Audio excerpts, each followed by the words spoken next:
3, 2, 1. Welcome to the Gamersledge Podcast, your source for news, reviews, and things, and stuff, and other things. And now, here's your hosts. You forgot the video game comic book player. Oh, and video games and comic books. And now, money for the last 15 years. And we've been podcasting for about 300 years. And we remember movies. We did movies. And movies, too. And now, here's your hosts. Well-o, folks. Well-o, what in the world is that? Hello, let's try this again. Take it from the top. It is Gamersledge Podcast, and we are obviously unsupervised. There is a null adult supervision whatsoever here this evening, so you're welcome. I am... the wrong week to quit methamphetamines. I am your host in standing, Neo Sapien, a.k.a. Matt. Just call me that. Yeah, welcome. Pull on up a chair, have a frothy whatever it is. I am imbibing the Pearl Street Brewery's Downtown Brown this evening. Nick knows what that is, and he's the only one. Pull up a seat, have a chat. This is a conversational podcast among friends about video games and all the other geeky stuff that we enjoy. We give you this podcast every week, and there is our host calling me for no particular reason. Hello, host who is not here currently on the podcast. What may I do for you? On live. I'm live. I will attempt to do that. Well... Are we starting over? Yeah. All right, just a sec. Bye.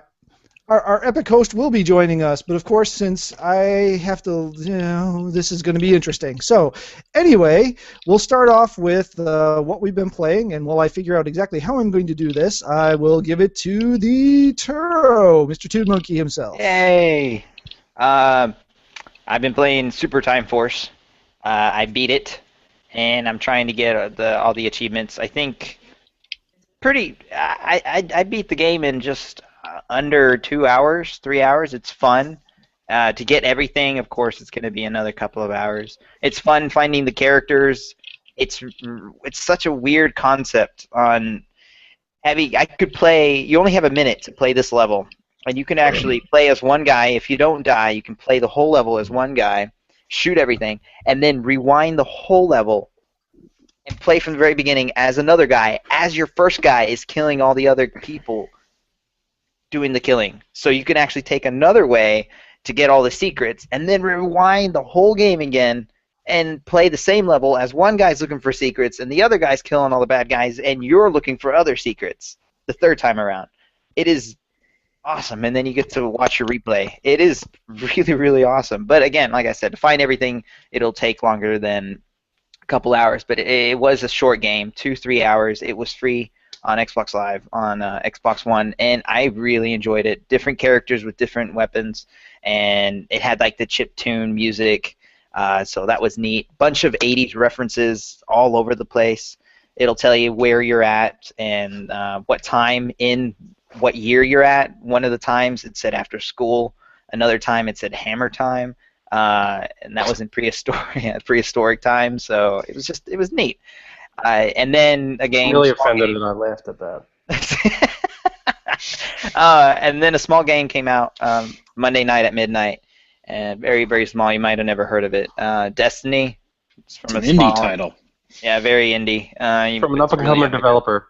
Yeah, it hardly anybody was at the midnight release, and I played it. Forever. I was sick that day, so I played it. Might as well play the game while I'm sick, right? Exactly. So I honestly didn't get any sleep until I think it was close to 2 in the afternoon the next day, and then went to bed and then woke up later and played some more, of course. Yeah. Basically, Destiny is going to be what I'm going to be playing from now on for a long while. That's me. All right. Next we have Dave Burgundy. Hey. Haven't been playing too much this week because, shock, it's been a real busy week. I was playing a little bit. Oh God, I'm drawing a blank on the name now. what's that Vita game with there was like the roguelike Metroidvania? Rogue Legacy? Yeah. Yeah, the game I almost bought, but I'm not gonna buy. I'm not gonna buy it. I have. Game is awesome. Dude, that game is twisted. So if you buy it, it's gonna be free later, right? It should be free next week. So just keep an eye out for it, because I did buy it. Thank you. This game is so evil. Within after my first guy died, and that happened pretty quick because I was just kind of like messing around with it. So your first guy dies, and you carry on. Your next person is like, hey, I don't know, can you run out of people? No, I think the lineage just keeps on going. It just keeps. That is so awesome. All right, so like 2 guys in, I'm already at some completely worthless idiot child of the family. Because apparently, like, each of them have different attributes. Yes. And the second one in, I don't know if they're all the same or if it's all random. It seems like it's all random. I got a guy with vertigo. I think it depends on what you choose, because like I never get the little midget guys anymore. I always get like big giant guys. And so one of the things you can do is if you save up enough money, you can actually get a re-roll that allows you to re-roll everything once. Yeah. So it's a lot easier to get the midgets because you can get a lot of secrets. Also, by the way, Mortal Kombat X 2015 April, and Goro's the DLC character. You stole my story, you jackass. Yes! It's a DLC character? You don't unlock him after beating him or something? You have to actually... He's DLC. Oh, what a jerk. Oh, the jerk's here. That's why it's a jerk. Okay. Hi, everybody. Sorry I'm late. I'm joining you from beautiful downtown Austin, Texas, which if you've never been to Austin, Texas, it is the Portland of Texas. Someone's been drinking. I have. Maybe. Just a little bit, been drinking, possibly. That was so scary. This is going to be totally bizarre world because I'm going to be the responsible one tonight, and he's going to be the jackal. All right, so second guy into this game, I get afflicted. The character's afflicted with vertigo, so the whole thing is played upside down when you're this guy. And at that point, it was late. I was just like, all right, I'm going to turn you off for a second, and we're going to enjoy that tomorrow. I like when you get what is it when you dream of better days or the olden days or whatever, and everything's in sepia tone and everything. Yeah. It's awesome. My favorite, there's 2 favorites for me. One is when they have Tourette's, and so every time they hit something, they curse. Or then the other is sometimes you can get them where they have flatulence or irritable bowel syndrome, and when they jump, they fart. Oh, I have to buy this game. It's super classy. It took me forever to figure out why my screen was blurry sometimes, and then I realized it was whenever I picked a character with nearsightedness. Oh my gosh. So good. Oh, so hey, Turo, if you decide to buy it, how about you buy it on the platform that all your friends are actually on and have wanted to play games with you on, rather than buying it for your Expo? And play it by yourself. No, I'm playing with the friends on that one, too. I have other friends. You promised us that you were going to buy Destiny for the PS4. And you did not. You bought it for the Xbox. I was going to do both. I'm going to get it for the PS4. Because you're a liar, just like Microsoft. Just like Microsoft, you're a liar. I said I was going to buy it both, but PS4 was going to be later. All right, somebody's saucy tonight. He's totally here. Keeping it Austin weird. All right. Dave, did you have anything more? Let's mute the I'm just shocked that he's totally being me tonight. So, like, I'm just replaced. All right. Well, since he seems to feel the need to talk anyway now, Mark/Balth, what have you been playing this week? Well, I've been playing the hell out of Destiny. I want to talk about this real quick. What did you play tonight at the barcade? Okay, so 2 things that I played. The first thing I played was Street Fighter 2 Original Edition. Not even Turbo Championship, nothing. Street Fighter 2. But more importantly, I played around with Matt, who's on my Twitter feed. I can't remember his last name. He's known as the Credit Union Warrior. Anyways, he's the head of this whole conference that I'm at right now. I played NBA Jam, the original one. And the deal was, if you beat him, you get a free admission to next year's conference. And let me tell you that I had him on the frickin' ropes. I was not using Scorpion like I really wanted to. I played the Chicago Bulls because I played the ones that are good. And I had him on the ropes, and it came down to the fourth line buzzer. He beat me by 3 points at the very end, or in the fourth quarter. So I was pretty stoked about that. So yes, that's what I played there. The other thing that I played is Destiny. Did I mention I played Destiny? I played a lot of Destiny. I'm level 15 in Destiny. No, level 14 in Destiny. Jeez. But more importantly, I want to talk about this right here. So this is a Vita, and if you don't own one, I feel bad for you because it's amazing. But let me tell you that I am over 1,000 miles away from my house, and I can log into that, and I can actually remote play my PS4, and I can play Destiny with pretty almost it's real-time reactions. The only problems I have are the analog nubs because the analog sticks are not, they're digital sticks, not analog, and so when I want to look right, I end up moving the stick just a little bit, but I end up going further right than me. So it takes a little getting used to, but I cannot believe how well they have implemented remote play for this. Wait. They're not analog? No, those are digital sticks. So it's just a 1 or a 0 when they move? It's not... It's a controlled movement value. So you start moving and you got to kind of let go when you get to the right point. So it takes a little bit of getting used to, but you can still do it. I successfully ran missions. I successfully did a strike team, but the only thing that I could not do anything in was multiplayer because I'm sorry, you need the Twitch reactions for that. Absolutely. But man, the fact that I can play this game and it's as good as it is, it's just like I'm sitting at home playing my PS4. I am shocked and awed. Sony, good on you for that, and Bungie, good on you for optimizing it for that. Because I thought it would be passable, maybe not as if I was actually sitting at home playing it. So I'm really stoked about that. So do you use the touchpad to fire, or does it switch to the... No, so Yeah, what should it be is the front it's touchpad. the the triggers are your fire and aim. Tigger's bounce. Yes, right. Triggers down. And then the left side, if you touch the left side here, it throws the grenade. If you touch the right side, it'll do your melee attack, and if you're a hunter, it will throw the knife as well. If you touch in the middle, it's the same as the touchpad. And then if you want to do things like the emotes or run, so when you're already running, you're already pressing up on the digital pad. So you just type or you're pressing up on the analogs, the stick. You push down on the digital pad, it'll let you sprint. And if you do left and any of the 4 face buttons, it'll let you do the emotes. So it's actually pretty slick. I was really impressed with it. Played some Rogue Legacy as well. And played some Velocity. Is it Velocity Ultra Plus? 2X. Velocity Ultra 2X. That game's pretty cool. Yeah, that game was so not what I was expecting it to be. No, because I was it's like expecting puzzle shooter. Yeah, it's real, and the fact that you get out of the ship and have these side-scrolling missions. Yeah. It's. Nice. I have to say that it's almost too much for my brain, because it's like I expect to be shooting and holding down a button, not actually guiding a cursor, holding square, letting go of square to teleport my ship. So it's a little bit more than I can handle at this point, but I think with practice it'll come more fluidly. Yeah, you got to get used to it. But it's really it's such a neat little concept. It's great, and I love old school shooters. I hate it at the same time because it's got that 3-star rating system like Angry Birds. Yeah. And you do what you think is really, really well, but then it's only 2 stars, and you're like, I got to play it again because I need 3 stars. Why? Not only does it have 3 stars, it has 3 3-stars, and you have to 3 stars all 3 in one run to get the perfect.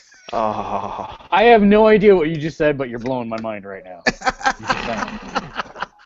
I don't see this drunk Mark very often. I really am Dave tonight. You are really something tonight. I'm going to have to use the mute on you. Well, let me start posting pictures of the landscape, and then we'll be complete. Right? Oh, dear God. All right, Kate, save us, please, Kate. You know that's going to be happening when I play Destiny. Like, I'm not going to be leveling up or anything like that. I'm just going to be like, woo, Sunset and Destiny. You know, 2 months from now, level 2. Surprising you should mention that, because I'm working on capturing all the video feed footage for the video review, and I wanted to talk about that. Thanks for giving me my own platform to talk. I'm going to mute you pretty soon, just so you know. Just really quickly, I want to talk about how we're doing the Destiny review. I'm expecting it to go up probably mid-next week. The reason it's going to be so late is because I actually want to give a full review in the fact of This game is a lot like Diablo, not necessarily in mechanics, but in the fact that you're going to beat this story within 9 to 15 hours, and then it's going to be playing through it again to grind for more loot and grind for better loot. And a big part of that's going to be the raid system at the end when you hit level 20 and above. And without having experienced that content, I think that's going to be a significant way to tell whether or not this game is going to have legs. Really satisfies. Snickerifigrant. Wow, that could go really bad there. But anyway. Oh, boy. All right. Anyways, so yes, once we get a couple people that hit that cap and we go through some of the raid content, then I'll be putting up my review. Let's take a moment out of everybody's what did you play this week, except for Kate, because I know you don't have it yet, but we'll fix that. For those of you that have played Destiny, what are your initial thoughts? Starting with Turo. Oh, okay. I like how organized it is. That's one of my favorite things. I really like how organized it is. And yes, it might be easy as far as picking missions, but going into a free roam area. Gay. No, it's awesome. We're talking about a first-person shooter, and you're talking about organization. Yeah, on how the whole menu thing is set up, how adding armor I like is. having perfectly organized closets. Excuse me, I shouldn't have. I'm thinking the least thing that I would have ever thought you would talk about. I'm sorry. No, that's what I'm surprised about. Everyone's going to be talking about how awesome the level up system, how the aiming, everything feels like Halo, so everything just feels so good. But I said that during the beta. I'm more surprised on how organized and tight everything is. I would say that's a totally valid point because that's the Bungie shine that they put on. Yeah, and it feels. It's a differentiator. It's definitely a differentiator. And you can actually go back to play other missions with other people if they haven't or if they're there. You can go and start that same mission that they're going to be on, and they can join you right then and there. And it's awesome. And I love that you can actually play harder versions. You can play the normal or the harder versions, which is just a few levels higher than you are. I always go to the harder versions just because I like the challenge. I love those challenges. Wait. So that's harder version. All right. Dave, go. Huh? Go. Dave hasn't played it yet. Mark, your thoughts. Kate, you haven't played it yet. Nick, did you get any chance to yet? That's actually what I'm currently doing. No. Okay. So, any thoughts so far? Well, I'm currently, as all of you know, I played the beta, so I'm still in beta phase, like still playing through everything. Oh.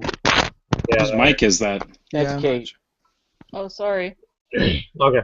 So what I'm playing through is currently still what was in the beta, so it's nothing surprising. I'm just trying to get through levels and get higher than level 8.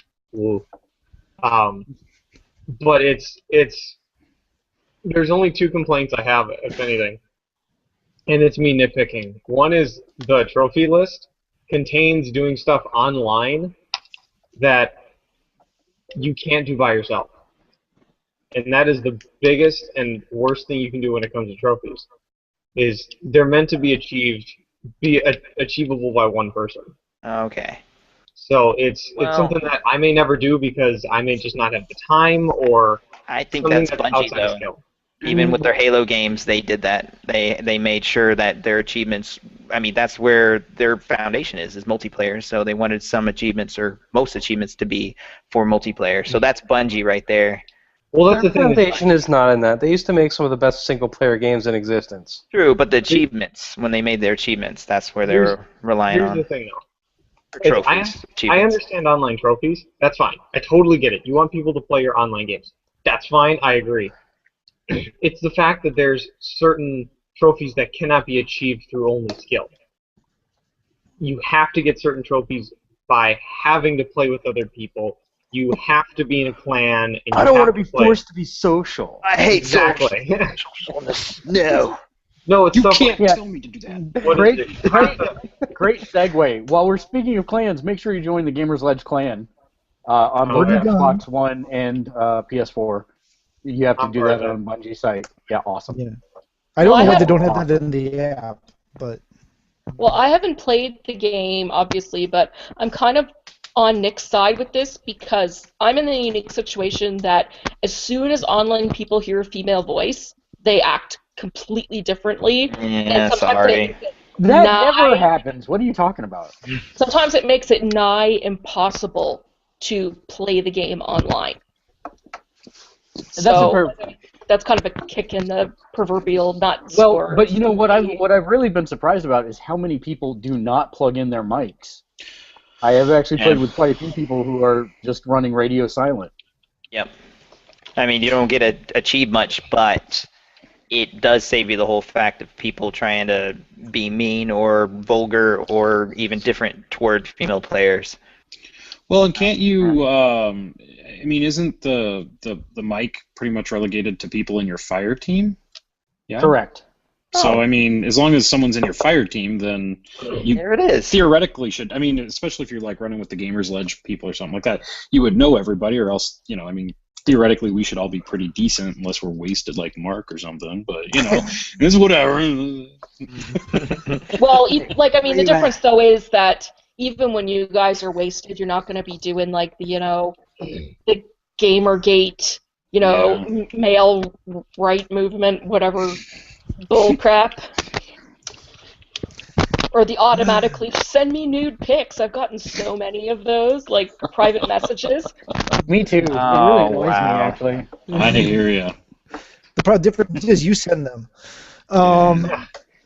I'm okay, sorry. I so- hope you don't feel okay. I was minimalizing that because I'm not, because I think that's stupid, and I can't believe people do that in this day and age. I don't understand what's wrong with people. I actually got super uncomfortable. I was playing Dead or Alive 5 Ultimate, which is a lot of, teenage boys, and one of them sent me a shirtless picture of himself, and he must have been like 17, and I'm 34.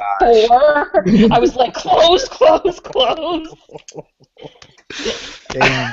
All right, now that we've gotten down that segue, Joe, what have you thought of? What have you thought? Speaking of shirtless photos, Joe. Yeah, speaking of shirtless photos, I don't know how to segue out of that. I'm not. You Joe, don't talk. segue Please into it. help me. I'll Save do a us. dance number.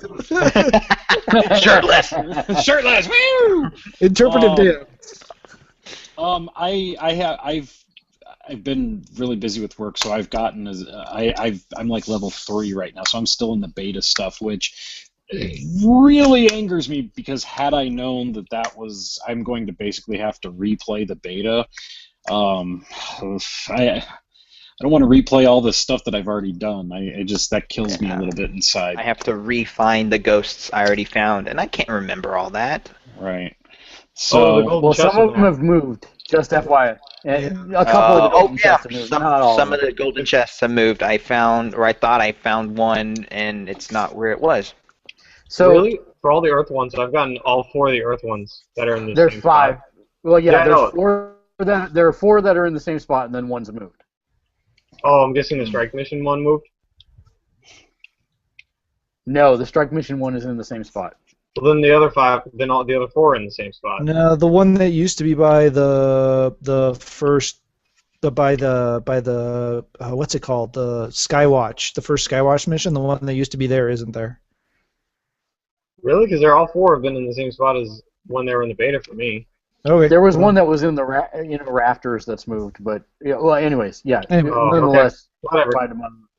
But so I actually think Destiny's a mixed bag so far, and why I say that is because it turns out that how everybody was bemoaning the size of the solar system, well, that's really true. It's still going to be a small game. Is that really a big thing? Not when you really look at the success of Diablo 3. I mean, it's 4 acts for the main game, 4 different areas, basically. I don't think it's really that big of a deal because it's going to be more about grinding out loot on the backside. But I think there are some places that it has fallen down, and that is, at the very beginning of the game, they make this big deal about how you've been dead for a long time, and then they keep throwing out all these races and places and names and things and give you absolutely no explanation in the story to justify why you should give a care or anything along those lines. So I think the story's probably going to be the biggest letdown for me. Do I think it's a bad game? Not by any stretch of the imagination. I think it's a superb shooter, and I'm going to address all that in the video reviews, but the question that I keep coming back to is this going to have Diablo-sized legs, if that makes sense? Is this going to sustain enough replayability that people are going to be playing it 6-8 months from now, or is it going to be more like Titanfall, where it makes a big flash in the pan to begin with, and then we'll see it taper off pretty quickly? No, it's not going to be like Titanfall, mainly because it's on a system that actually sells. Oh. That's a burn I'm okay with. Yeah, I'm okay with it. Now, I have a question, because this kind of caught me off guard, and maybe it's just because I was having an off day, but does anyone else feel like the difficulty was ratcheted up a notch from the beta? Because I was pretty regularly one-shot, headshot, even at low levels on enemies, and I'm not able to do that in this version. It seems the Depends same. on the enemy. I think it's... Yeah, go ahead. Okay, fine. Real quick, I feel like my Warlock dies faster. But I don't know if that's because of the fact that they altered the Warlock class, or if that's the fact that the enemies are harder.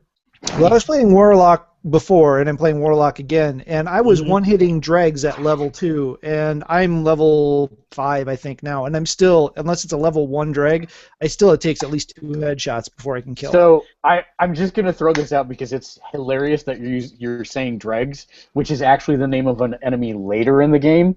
So you are not fighting dregs now, you are fighting mobs. What? Oh, actually, no, I take it back. You are fighting dregs now. You're right. Yeah, they're like the threats of the fallen. Go home, you drunk. Yeah. So but I don't know. It just felt not untenably harder, but just a smidge harder than the beta was. Well, you're still using the base weapons that you start with, right? I've upgraded my rifle 2 or 3 times. Or got a better rifle 2 or 3 times. Because sniper rifle is a one-shot kill. Well, yeah, the sniper rifles are still fine. I'm using the scout rifle. Maybe they just nerfed the scout rifles. Maybe that's what it is. They actually made it stronger, and you can fire it faster now. So, well, if they do it faster, I would say yes, but I would say now it takes 2 hits to do what it used to be able to do in 1. That's very possible. But I'm really interested in, like I said, finishing the raid content, putting up a full video review. I think it's going to be a very, we'll talk about it more in the news a little bit later in the show. But that's what I've been playing, and I will move on to whoever would like to go next, whoever the next person is. Let's see, that would be Miss Kate.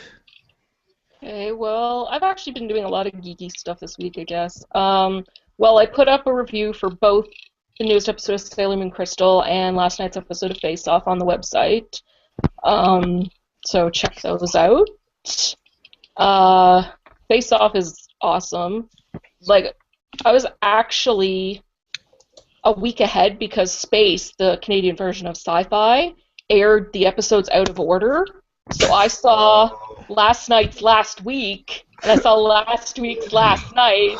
But I downloaded last week's anyway, so it was just kind of like, you just ruined everything. And the TV guide, the guide in my TV said it was going to be next week's episode tonight, but it wasn't, and I was kind of disappointed because next week's episode, which isn't a spoiler, because if you go on Sci-Fi's website, it just automatically plays the trailer for next week's episode. It's G.I. Joe themed.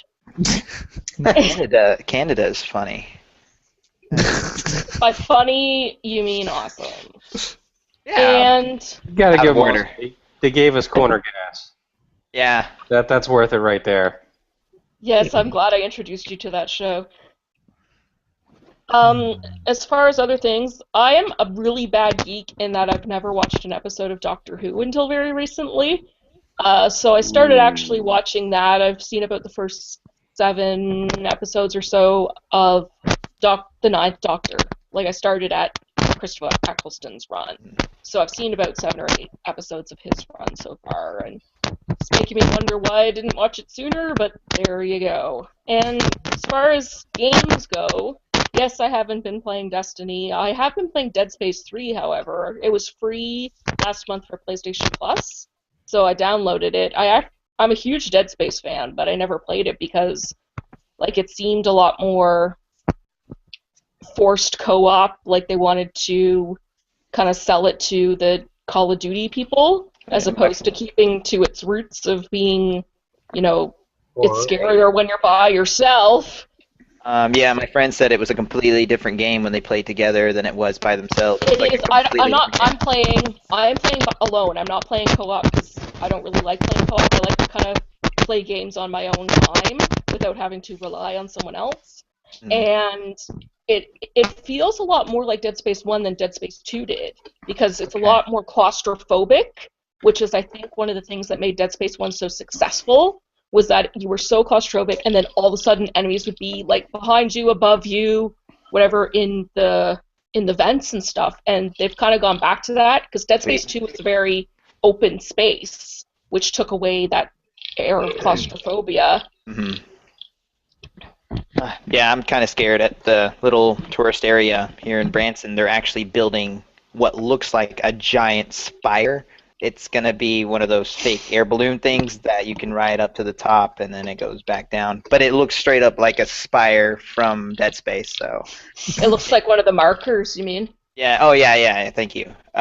So I have my little plasma cutter ready to go. And it's still, I got mine too. Great that it's satire of Scientology. Like, they still have that going on for them, which is just awesome. It's like, follow a religion and it turn into a crazy monster. Just like Scientology. But another thing it's doing that was really successful in Dead Space 1 is going back to the necromorphs. Like, I found that the necromorph designs in Dead Space 2 got away from what made them so creepy in the first game, which was they had the humanoid form, but it was elongated in ways that our brain just can't really process. Like, you know, when you see on TV a headless body, it looks fake because you're just so used to seeing someone with their head on. So when you see like the elongated limbs of the necromorphs, it just looks wrong, and that's what makes it so unsettling. And I find this game's kind of going back to that, not only with the claustrophobia, but a lot more with the just all these limbs coming at you in a very enclosed space. And I don't know if I even want to try out the co-op, just because the co-op character that it gives you, from the little I've seen of him in single player, he's a giant douche. It's like, why do I want to play as this guy? I'll just stick with Isaac. But, I mean, I've been having a lot more fun with it than I thought I would be, considering the reviews that I had heard of it.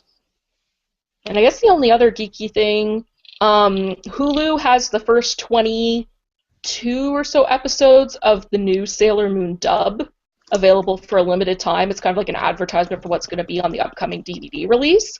And the old dub doesn't exist anymore. Like, Deke went under, so that dub no longer exists. That's why Viz made a whole new one.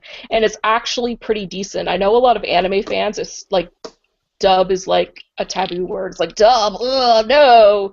But it makes fun of itself, and it makes fun of, like, the bad 90s fashions, and the bad accent, like, Usagi's friend Naru, who was Molly in the old version, she had that bad Brooklyn accent.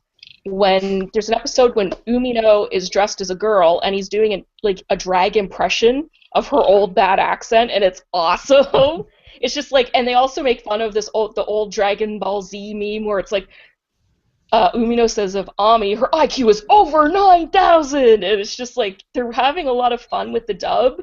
So it's actually, I'm kind of really enjoying it because it's not a literal translation, but they're not kind of cutting material out. It's more that they're just kind of changing it for a North American audience and kind of poking fun at the little things that change in 20 years. So I guess that's it. Cool. All right. Nick. Yes. What have you been doing? Actually, I only just got to play Destiny today, so that's not what I've been doing. Homework is the theme of these past few weeks.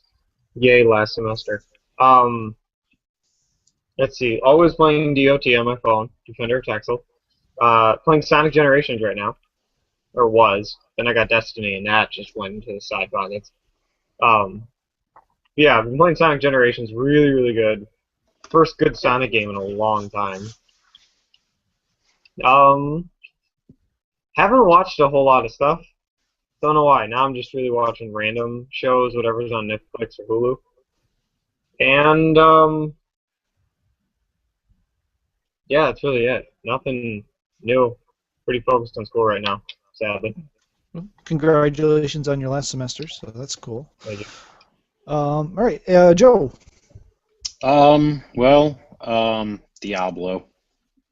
Lots and lots and lots and lots of Diablo. Mark and you. The different and, version of Destiny. Yes, I'm playing the top-down Destiny. Okay, all right, go on. And It is the pre-Destiny version of Destiny. the predestined Destiny. But yeah, I've gotten one. Yeah, you guys helped me get up to level 70 with my. It's not the barbarian. It's about paladin, the paladin character, and then Crusader. That's what it is. And then on my own the other day, using my my Pokemon sword, I ended up getting my Witch Doctor up to level 40 in the course of just an hour or two, which is No, it's not a Pokemon sword. It's a Pokemon seizure lawsuit-inducing sword. well, that's too long to put on the description, and so I call it my Poke Sword, giggity. And then the other night, this thing flew into my house and my little Dinklebot, and so I've been playing a lot of Destiny, or trying to anyway. I'll probably do that tonight. Play some Destiny. Yay! I love it.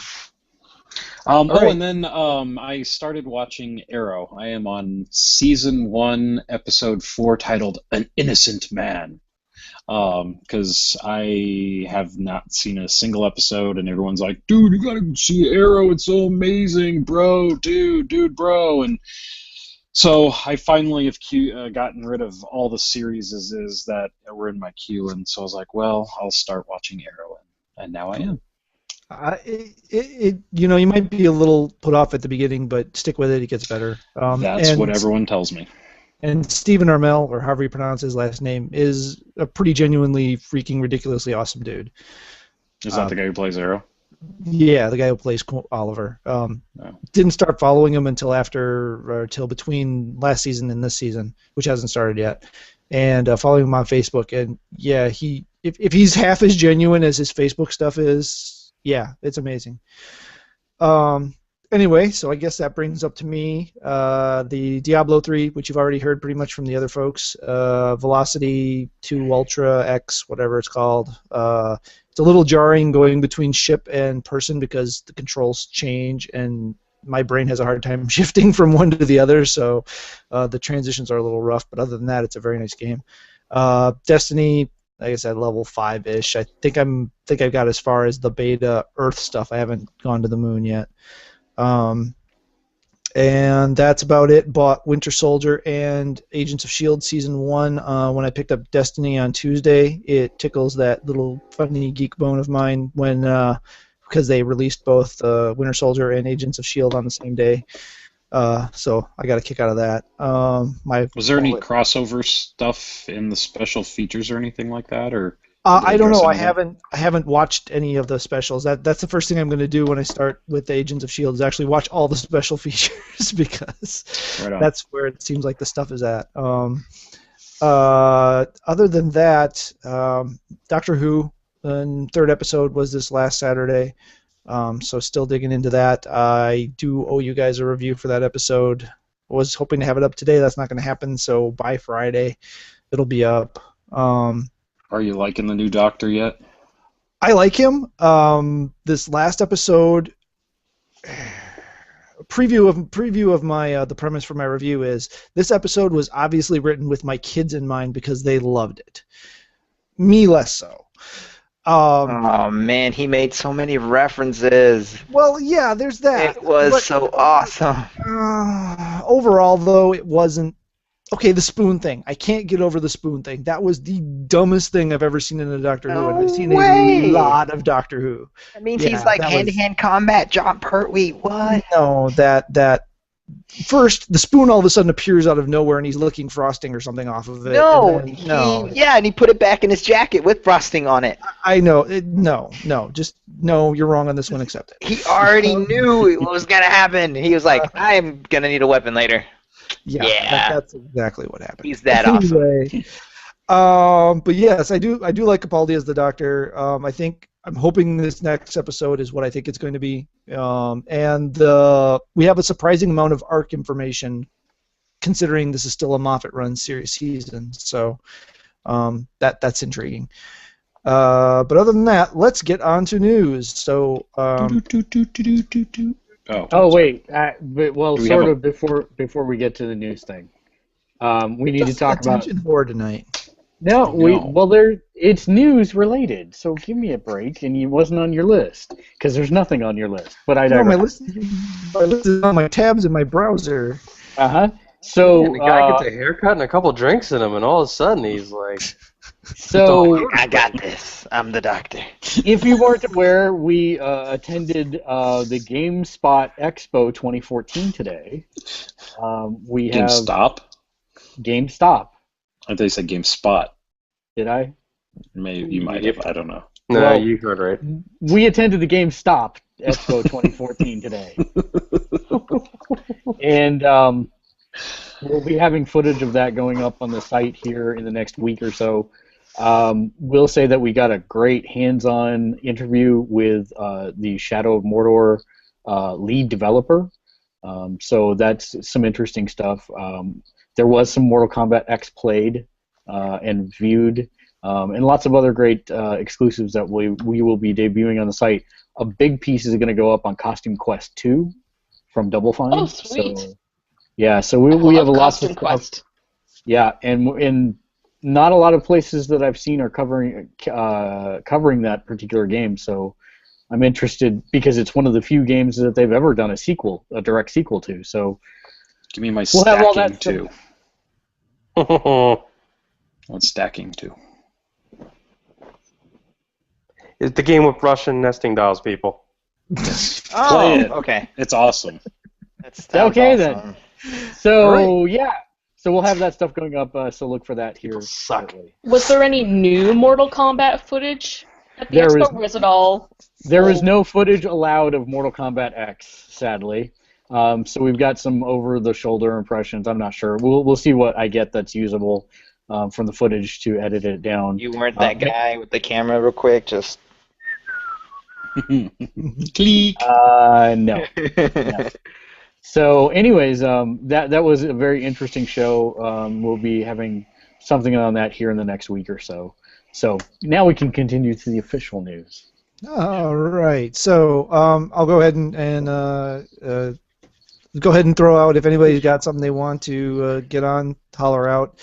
Well, kind of. Speaking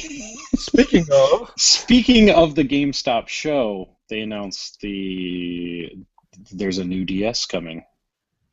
2 new DS. There's like 17 new DSs coming in the next couple of weeks. But these That's are all- not the new DSs. These are 3DS XLs, correct? Yeah, these are the ones, right? These are the ones that you're going to have to replace in 6 months for the one with the little nubbin on it. Microsoft just announced 22 more Xbox One editions just today, just now. Yes. Nothing But says not loving at all. like an extra little nubbin. Yeah. To not Okay, sell in 27 territories. Sorry. We all need some nubbin. Oh dear. Oh, brother, come on, guys. Come on. Oh, there's a nub on it. Got it. No, that doesn't work. Anyway, the cool thing about this is that it is a NES controller back, the one that I care about anyway. It's a NES controller edition, and because to go along with the segue, it's exclusive only to GameStop. And So did you notice that the box is designed like the gray NES too? Yeah, I Yes. really liked it. Yeah, That was a awesome. nice touch. That's it. I'm out. All right. So the headline on this article was a little misleading. So I got really excited, and then I got a little less excited. But anyway, Destiny, that thing that we might have mentioned once or twice so far in the first hour of our podcast, shipped $500 million worth of game product as of day one. Now, this is the shipped number, so it's not retail or not sold, so it's a little hard to tell exactly how much of that $500 million worth got into the grubby little mitts of gamers. But considering, I'm sure it's pretty close to that. It's probably at minimum 2/3 of that, and it will be more with all of that within the next week. I'm fairly certain. This does include first-party sales, i.e., digital console downloads versions as well. So. And the interesting thing is that Sony has released their numbers, showing that it is the most successful digital release for an IP ever. Yep. And Microsoft is still obscuring their numbers for some reason. Well, Because it's kind of embarrassing to say they only sold like 500. Because they only have 500 consoles out on the market. Yeah, I got one of them. Yeah, I was just gonna say you're 1/500th, Turo. I'm so rare. You're almost valuable. Yeah. We've Thank got you. here a rare image of a wild Xbox One user. They usually only come out in nocturnal surroundings. Ah, where's my Mountain Dew and Doritos? Ah. Where's my bro shooter? Oh, jeez. Gosh. Speaking of bro shooters, Xbox One launched recently in Japan. Hey, see, I did it. Not bad. Not bad, but Turo, You got it, do you know what the Vince. number was? 5. It's like 500. Well, a little bit more than that. It was like 23,000. 24,000. Yeah. 23,500 units in its opening week. So it's behind where they want it to be. And Wasn't it's, it the worst launch ever yeah, for did any anybody- system yeah. ever? Did anybody see Okay. the story about the launch that actually had the video of the guy who was the first one and the only one that showed up? I didn't see that. This is not I an remember- exaggeration. I'm not making fun of this. Literally, like this is in the Akibara. I mean, this is the video gaming district of Japan. This store had this huge display. Everything's ready to go. The guy walks in, didn't even like stand in line for it. He walks in and is the first person and the only person to show up for the launch. He gets interviewed by all these magazines. He's like, I can't believe that I was the first one and there was no line, and that's weird. And so I was like, oh, poor Turo. For comparison's sakes, PS4 in the first 2 days shipped sold 322,000 units, and the Wii U's launch weekend sold 308,000 units. So we're talking, factors of over 10 difference here. Of course, none of them come anywhere near close to the PS2's launch weekend, which was 630,000 Jeez. in its opening weekend. To be fair, though, I heard that, or I read that they only shipped 40,000 into Japan anyway. So I mean, it's not like they were, Yeah, they but had they still buying didn't this. sell through. Well, right, but I mean, it's not like they shipped like 500,000 in there or anything. Well, I Expecting mean, that's it to- 50% of their units, so that's, if that was their expectation, then that's not bad. But still, it's looking like Microsoft in its video game endeavors will continue to not impress in the land of the rising sun. Does anybody I don't have think it one? never will. Talking about rising figures. No, careful. Yeah. Podcast. I put a link for those of you that have not seen it in the chat, but there is a new Eddard Stark figure coming out from Game of Thrones, and it's being done by Threezero, excuse me. And if you've not seen this, it's a 1/6 scale Game of Thrones Eddard Stark with his sword, head sculpt with realistic likeness, exchangeable hands. and it looks badass. And there's a couple pictures on there. It's got one with his cloak on, and the other one where he's actually in an action pose with his sword. And I have to say the detail on it is uncanny, and it's going to sell for $160. It's getting it, it's like kind of like a poor man. I mean, for $160, it's kind of weird to say poor man's, but it's like a poor man's hot toy because hot toys are a lot more expensive than $160. But right. I find there's a little bit of something. He looked wicked with the cloak and the fur, but I find, like, I don't know, the swoop of his neck into his shoulders seems a little small compared to the head. Oh, that's funny. Insert does the head come off jokes here. I just like the he comes with a broadsword, a short sword, and a dagger. So you get your choice of killing instruments. Or that he never gets to use on anyone except. Actually, that's not true. He beheaded that guy at the very beginning. Yeah, so you can't say he did kill somebody. Spoilers. No, that's not even not even in the 2 and 2 spoiler rule. Like no. Movie 2 days. You don't understand the Mark spoiler rule. The Mark spoiler rule is anything he thinks is a spoiler, even if it's 20 years old, berates anyone who says it. And anything that's like 5 minutes old that he wants to talk about isn't a spoiler. Anything that's essential, anything that's essential to plot. Thank you. And that is so not essential to plot. Yes, it is. It's very essential. Anyway, your spoiler window has passed on the first season of Game of Thrones. Well, all right. So on the PlayStation platform, and I didn't find one for Xbox One. So if you have one, Turo, for a release this week on the store, let me know and you can throw that one out there. But on the PlayStation Store, you have Destiny for either PS3, PS4, or there's a $90 bundle that gives you both, which kind of confuses me considering other announcements that they made recently. NHL 15. Full price $60 on there.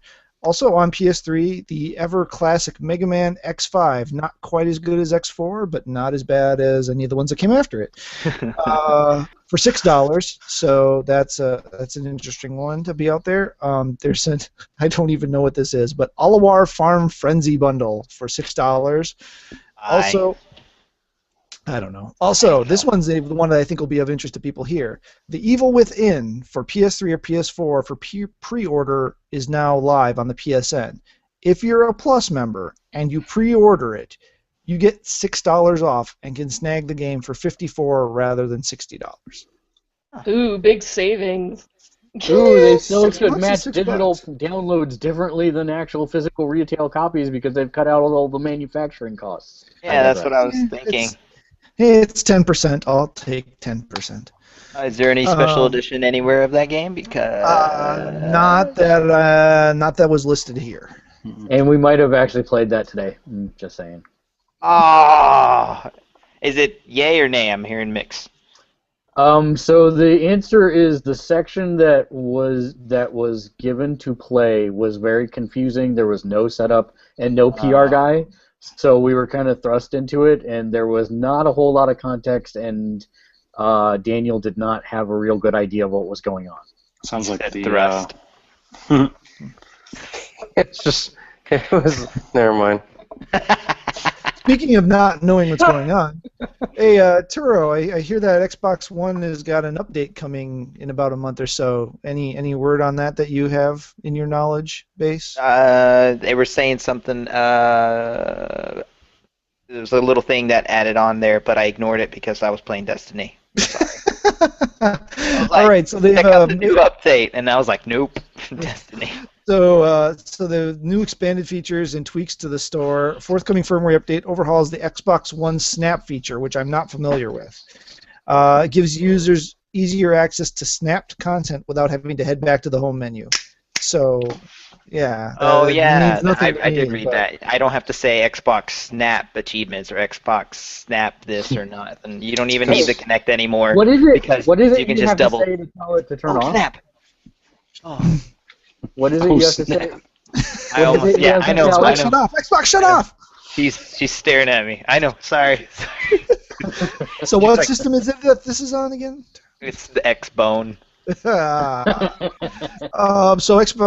Players will be able to use the Snap feature to display friend list messages and achievement progresses in real time. Dun, dun, dun. The October update additionally introduces button commands that records the last 30 seconds of gameplay, giving the players an alternative for the formerly Kinect exclusive Record That feature. So there also some stuff with the digital tuner and additional codecs. So that will be dropping next month on the 21st. Pretty much it's stuff that you can use or only use with the Kinect. They're moving it over like the Kinect never existed. What a big surprise. Talking about things that never existed, Slender Man. Slender the Arrival creeps up onto PS3 and Xbox 360 on September 23rd and 24th. And it'll be the first time that he appears on a console. That's and pretty will neat. be priced at $9.99. It'll be the PS3 and Xbox 360 version of Slender the Arrival, which if you did not play, watch the video review for on our website, and I highly recommend you pick it up. I'm hoping that if it sells well enough, they'll bring it to the PS4 as well as the Xbox One. But if you've not played it and you like horror games, I highly recommend it. Very, very good ambience, very, very good sound design, and a really fun game. So I definitely recommend picking up Slender Man. Now kids on console will kill their friends in the name of the Slender Man. Oh, that whole thing. Oh, my God. Oh, that's where I heard it from. Yeah. Yeah. Which has nothing... Yeah, okay. Yeah. We'll stop right there. Speaking of things we actually care about, apparently there's an all-new Peggle game coming out. Oh, you're welcome. Yeah. No, do you know when that's going to drop? I haven't seen that yet. Nah, they didn't say. They just said that EA is like apparently PopCap, one of the the main people, is leaving the company. But they said everything's all right. We got lots of stuff in the pipeline, including an all new Peggle game. So I guess that makes everything better. Peggle 2 Nights. All right. I don't know. Sounds like an interesting upgrade. Speaking of interesting things, did you notice any interesting news, Dave, on the latest Lego Batman game? You seen this yet? No, what'd I miss? Or wait, did I see it and then... Well, it's dropping in November, and alongside it will be a season pass for downloadable content. Boo! What is that all about?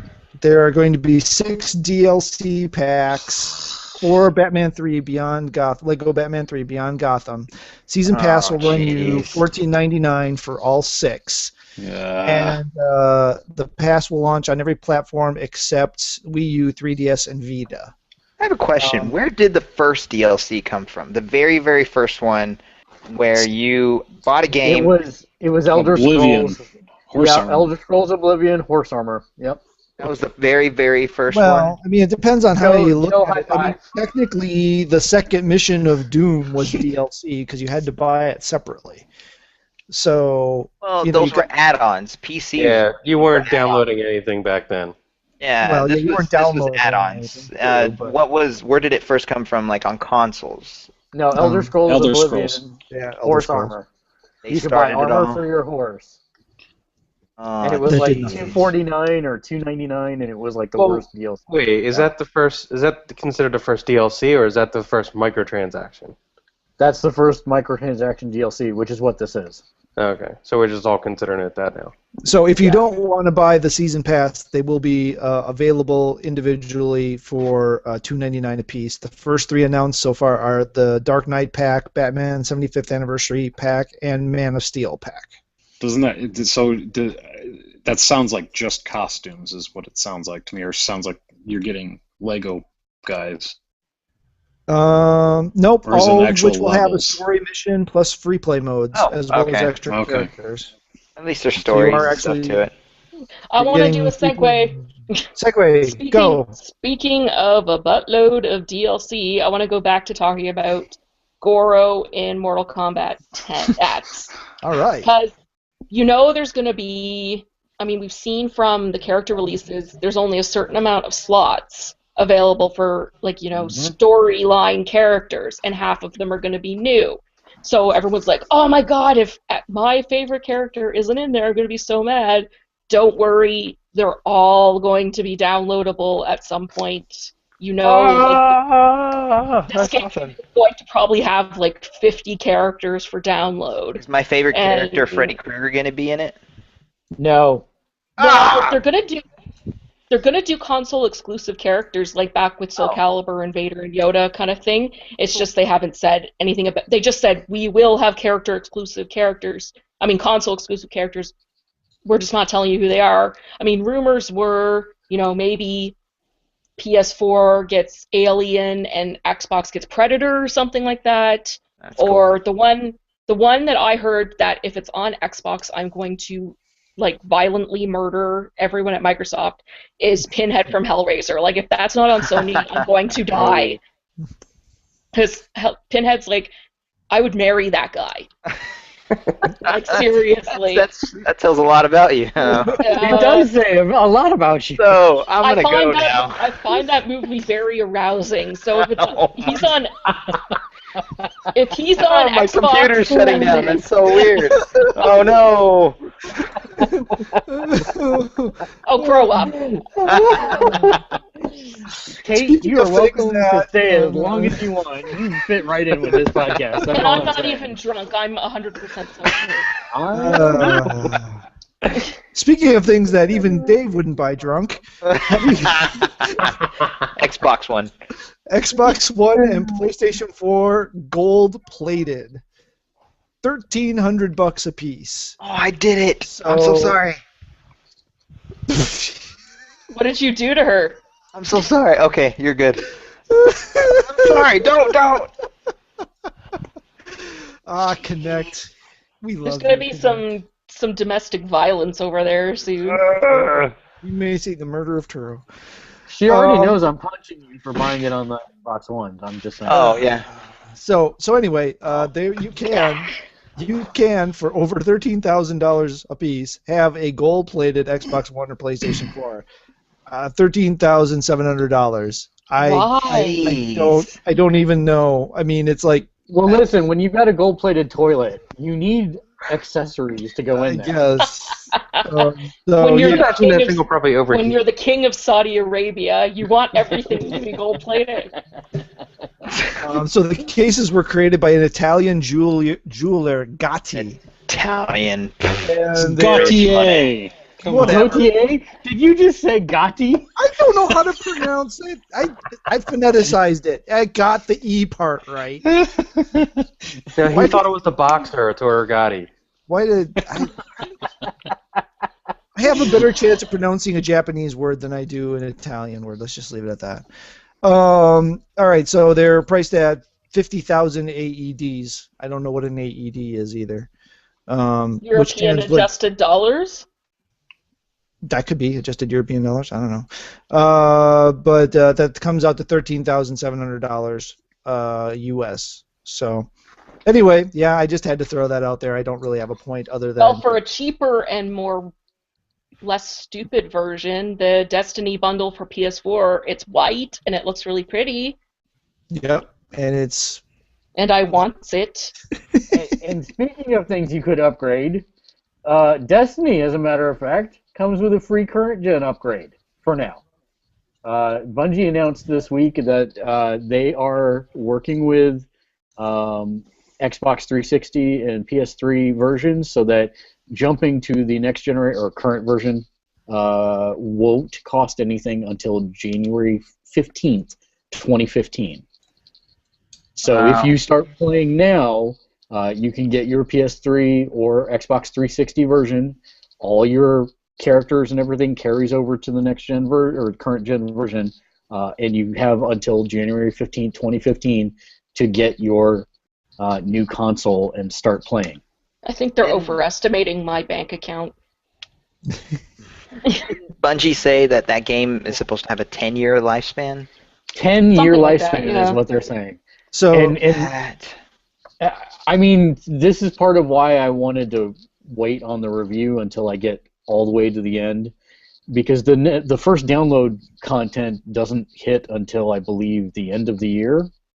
I think it's like October. October's the first October the first, and the second piece is at the very end of the year, somewhere along those lines. Yeah. And so, if they're talking about a 10-year plan, are they talking one piece of content, with maybe 2 new multiplayer maps and 1 mission-based thing per every 2 months for a year until Destiny 2 comes out?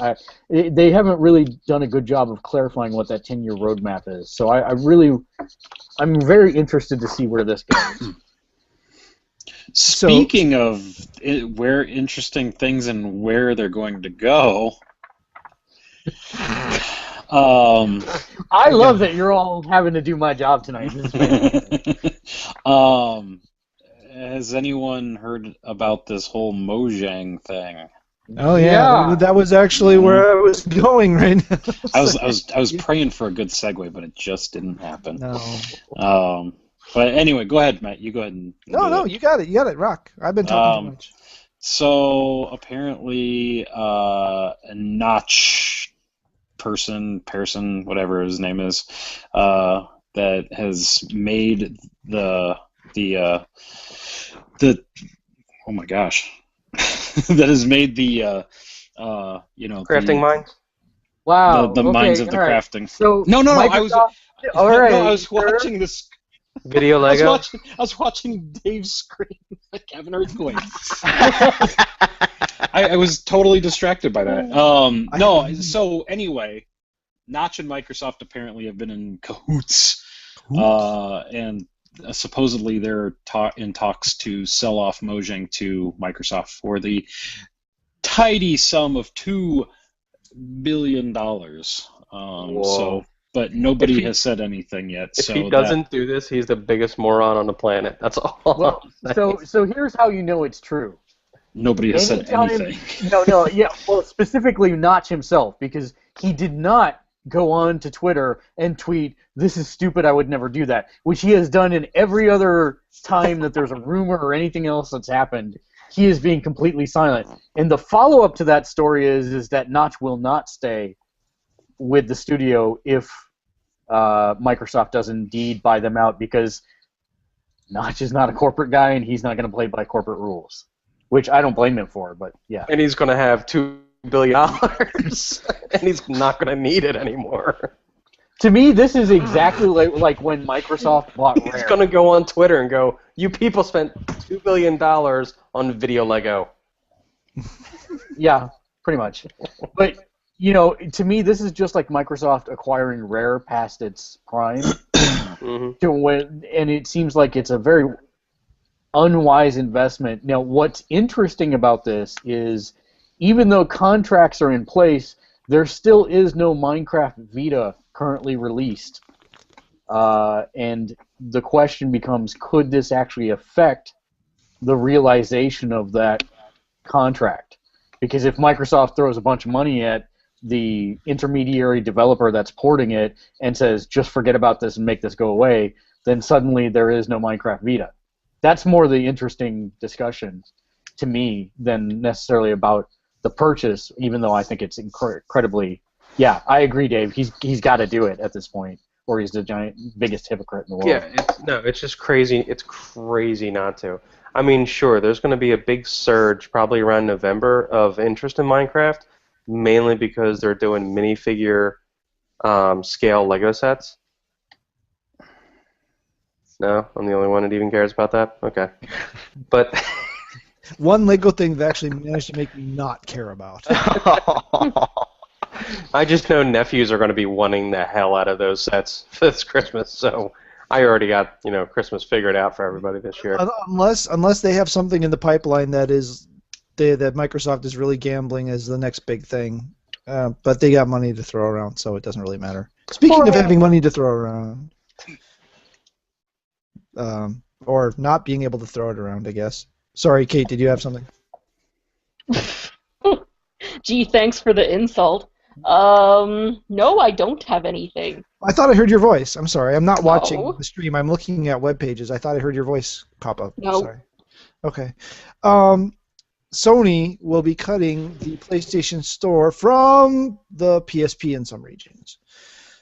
Europe, Oceania, Asia, and some parts of Africa will be losing the PlayStation Store on the Vita as of the 15th. You'll still be able to download things you've already purchased, and if you purchase things via the web store or on another platform, you'll still be able to go to your download list and download them, but the store itself will not be open. There's been no commitment to North America whether or not they will keep it or lose it, but I would imagine at this point it's only a matter of time. Wait, so at the beginning of you said PSP, but then you said Vita. Which one is it? Oh, sorry. Sorry. PSP. Apologize. I was ready to say, what the hell happened in those territories? Yeah. Yeah. So it's they're I mean, come on, the PSP is probably well past its life cycle. Hey, I still use mine because I can't afford a Vita, but it still gets some use. Still does get some use, but I can't imagine that sales are No, terribly high God, on no. it. So In Japan, yes, but not in those. yeah, not anywhere else. places Now, that- notice Japan isn't mentioned in this article at all, so I'm They're buying right. PSPs instead of Xbox Ones. Yep. Probably. They're like, oh, I miss the old PSPs. Let's get Sadly enough, that's probably true. Speaking about missing old things, Gabriel Knight's Sins of the Father has a remake coming out on the 15th of October, and I've done a little bit of legwork on this one, and I've managed to score some information on it from several different sources that got their hands on the game early. If you're not familiar with Gabriel Knight's Sins of the Father, it's one of my favorite games of all time. It was one of the first adventure games outside of the fantasy genre that I played in college. Tim Curry is actually the voice actor for the original, if you weren't familiar with it. And it's set about a bookstore owner in New Orleans who gets caught up in a world of voodoo and murders and vampires, and it's very, very well done. Great music, great voice acting, and very great atmosphere to it. So this 20th anniversary remake has been on my radar for quite some time. Sadly, Tim Curry is not obviously reprising his voice acting role in it. I also think the all doo-wop soundtrack. Why not? is a weird choice. Why not? He's not doing anything else right now. smashing. Yeah, well, nonetheless, sadly, that has taken made a huge impact on the remake. Also, I've been looking at comparison art from the original and the remake, and some of the choices that they make are just downright bizarre. I'm still gonna pick it up just so I can do a review on it to compare it against the original, but I do have to say that I'm not super excited about it like I used to be. It is nice that it's the original series creator working on this, but at the same time, it looks like they've made some very odd choices. Yeah, like the all doo-wop soundtrack. That's very odd. Well, it's better than getting Kurt Cobain to write the lyrics for the first one.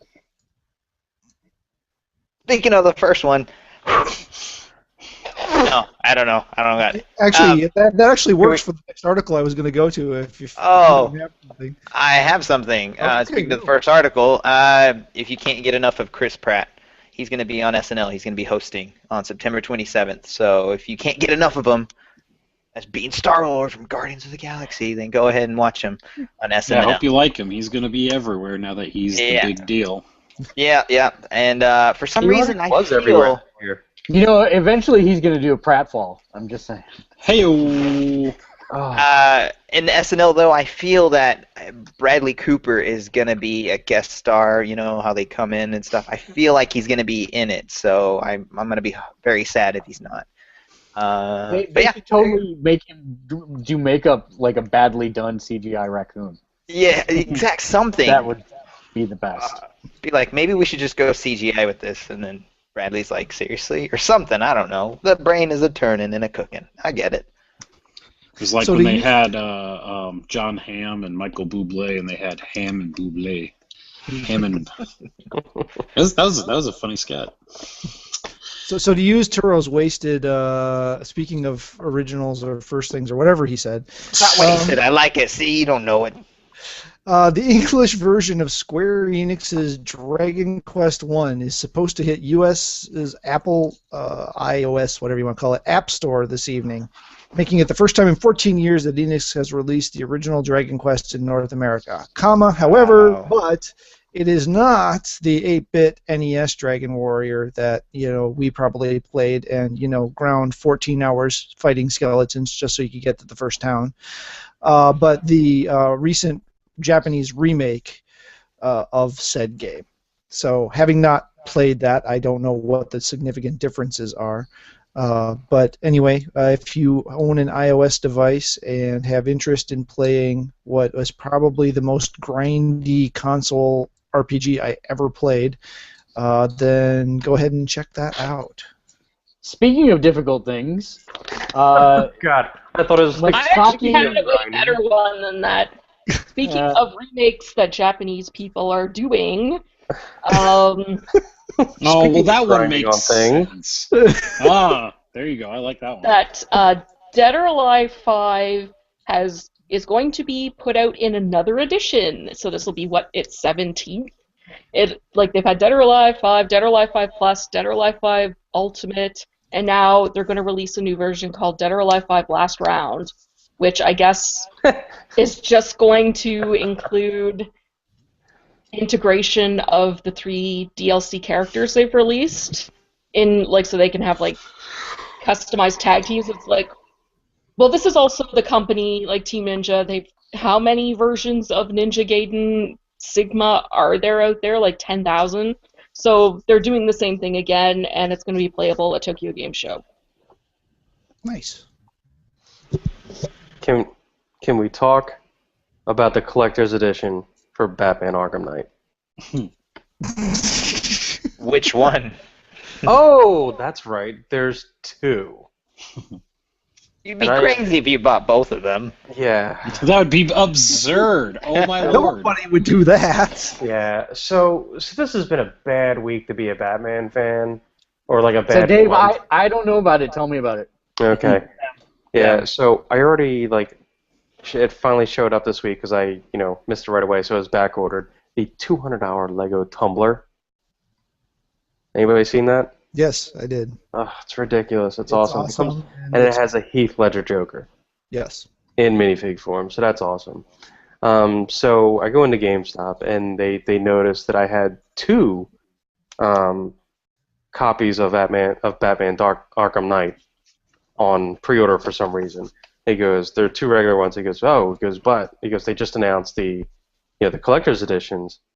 Do you want that? I was like, oh yeah, I want the collector's edition. He said, which one? And because I didn't catch that. And I was like, what are you talking about? Which one? So there's one edition that has a 12-inch statue of Batman, which is pretty cool. So I figured that was the good one. Oh no, that's only the $100 one. There's a $200 one that has a giant Batmobile in it that's apparently transformable, whatever that means.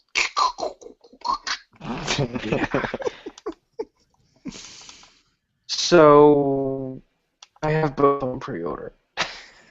Batmanatron. Yeah. I would imagine You it's can put them together. similar to what they showed in the thing when it transformed into attack mode. So Yeah, that's I'm probably guessing what it stuff is. like that. But apparently it's super high quality and it does look cool.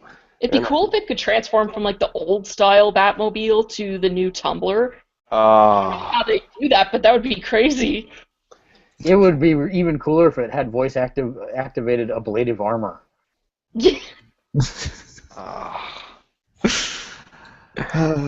But yeah, I need it. That's a lot of coin there, my friend. Yeah, but they delayed it till June.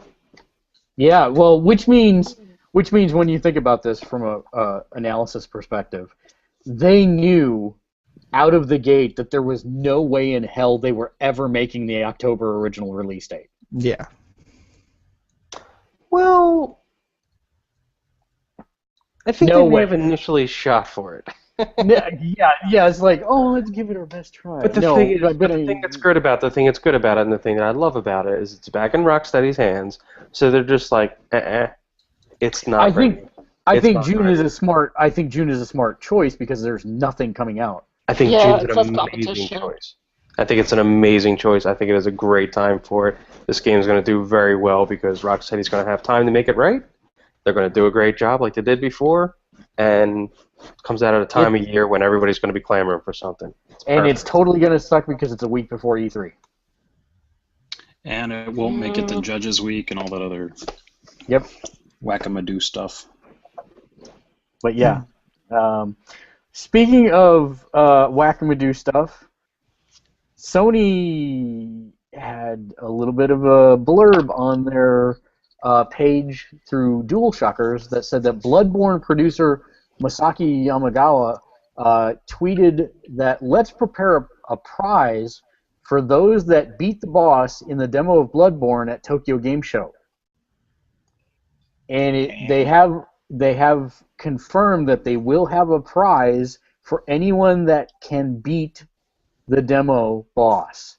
However, what they also said was that they did several playtesting sessions in the sales department, and no one beat the boss. So they're saying that it's not going to be easy to get whatever the prize is. Hopefully it's something good. I would hope so too. So that was one of the interesting things, and this is not a news story, but I did want to talk about it. Alien Isolation is another one of the games that we got to see and play today. And they had the Big Egg, which if you're not familiar, they're actually traveling to all the shows with this sealed egg that you play the game inside. And inside is actually, it looks like the old 80s ship from Alien. Nostromo. Yeah, yep, the Nostromo, and you play basically in a little mock version of the bridge of it. And so that's creepy enough as is. Well, anyways, that did not happen, but we did get hands-on with the other version. But apparently if you did play the egg version and you made it through the demo and survived in under 3 minutes or less, you got a leather jacket from making you one of the crew members from the ship. That's Oh my god. They said awesome. that they have done, I think, they said something like the last show that they went to, they were there for 3 days and only one person did it. Wow. So that's pretty hardcore stuff, and I hope they do start doing more of that kind of experiential type of marketing. So I wonder if that means that Bloodborne will be a playable demo after Tokyo Game Show, or if it's like going to just be... No, it will be at Tokyo Game Show. Oh, I see what you're saying. Like you mean, like after Tokyo Game Show's over, they'll release it over, Xbox Live, PSN, whatever. Yeah, well, this one's exclusive to just Sony, so I would imagine they will release a PSN demo. I'm hoping you're right, but I would imagine it's not been translated yet, so we'll probably have a little bit of lag time before it's released here. I don't know. They seem to be doing translations while they're developing now, because I think maybe 5 years after they should have realized it, they're realizing they kind of need to do that at the same time. Yep. So that's what I have there. I have what I think is a discussion topic, maybe a kind of a short one though. So does anyone have any last-minute articles that they want? I have a ton of them. You have a ton of them? I have a ton of them that you've not gotten to. Well, we don't have a ton of time, so pick two. Let's see. One of them is a discussion topic, so I'll do this one. Turo, Yes, that's is your Xbox One getting noisy? No, I did not get a noisy Xbox One. I saw some YouTube videos where people would flip it over and they would hit it really hard and then flip it back. Yeah, and then it worked. But something's jammed or something's something. Apparently, there's two types of noise that can happen on the Xbox One. The first one is noise from the disk drive. Yes, but that's then there's the one with the another hitting. noise. Yeah, there's another noise that can happen while you're on the dashboard. And if you have that latter one, Microsoft will actually fix your console for you. Their official response is, if you're experiencing the console noise on the dashboard, please try to return your console to the retailer you purchased it from. If it's not possible, or you already have and you're still hearing the noise, do set up a repair through us. I had not heard about the flipping it over and beating it version. Oh, there's YouTube videos. There's people who figured it out. The day one editions, there was like a clack, clack, clack, clack, clack, like it was just eating your disc. It would still play it, but it just sounded horrible.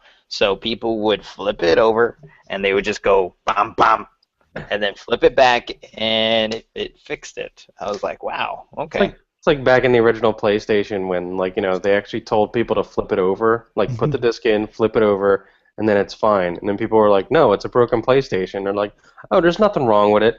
It's just like, you know, if you do that, there's no issues. Or it's like when you have to go into the old NES cartridge and then do the up and down, hit reset as you're hitting power. I used a AA battery. There was a kids react to, or teens react to the Nintendo Entertainment System, and they showed all that good stuff. So that How was they really hope the cartridge that didn't work. That's how I'd love to know what to. But yeah, no, they actually showed it. For almost all of them, they put the cartridge in and it didn't work. Didn't work. Yeah. And so they had them blow on it, and like it didn't work for a majority after that again. But then for a couple kids, they did it differently, and it worked for them. So yeah, it was interesting to watch. It was weird. So there's two other stories. Sorry, I did want to hit one related thing on that because you know I did a freak out the other day because I thought my PS4 was. Oh right, yeah, no, that's true. And I didn't report this the week it happened because I kind of forgot about it, but. Apparently, there's a PS4 issue where it will constantly try to eject a disc that isn't in the system, and you can't insert a new disc. It just sits there constantly trying to eject. No. And no, the fix for it, I think ultimately what fixes it is just unplug it, let it sit for a while. I took a can of the compressed air, the air duster stuff, and blew it out. I don't know if that affected it or not, but I just let it sit for a while. There's some stuff out there about flip it this way or flip it that way. I just let it sit flat and wait and blew it out, and then it worked after like half an hour of just letting it sit there.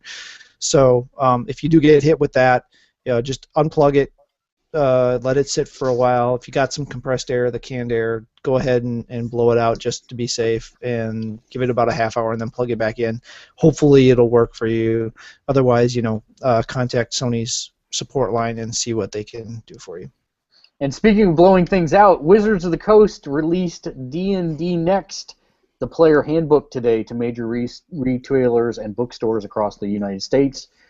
This is, of course, their 5th edition handbook, which allows you to create characters, and it's got a lot to prove. But so far, I have played a little bit of it, and I have to say that it's doing some very interesting things. So I'll be interested to see what kind of traction this takes on with D&D players, mainly because this is basically gone back to 2nd edition, but taking the things that people like about 3rd and 4th editions and combined them in. So it's very interesting. And next weekend, we'll be hitting Grand Con, and there's going to be a lot of people playing that, so we're going to get some interviews and see what people think about it, man on the street type style. So look for that as well. And then last but not least, in the news department, before we get to our 2 discussion topics, the one that Matt has and the one that I have, as many people know, Apple announced its new line of phones, but the long-awaited Apple Watch was also finally announced, and everyone has been saying for years that this would be the death knell in gaming consoles and portable handhelds because it was going to revolutionize the way we play games. And so the first Apple Watch game has been announced. Angry Birds. Tetris. It is an arm wrestling monitor. Oh my gosh. There we go. Yeah, game over. Sorry, Yep. sorry. Flying Tiger Entertainment was the first one to announce a game for the Apple Watch. It will be a port of its iOS and Android title, I Arm Wrestle Champs. And what it does is, it's not actually a game, it just tells you when somebody's won as they are arm wrestling. Over the top! Here's the face I make to that. Yeah. There's the face that I make to that whole concept right there. Game over to 3DS right there.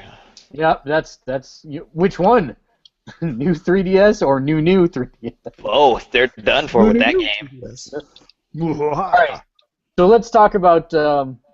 I don't know, Matt. You want to do your discussion topic first, or you want Mine's me to- probably going to be short. It's something that's been just coming up more and more. I have 2 articles that I got here that made me think about it, and the discussion topic. So I'll get to it quickly.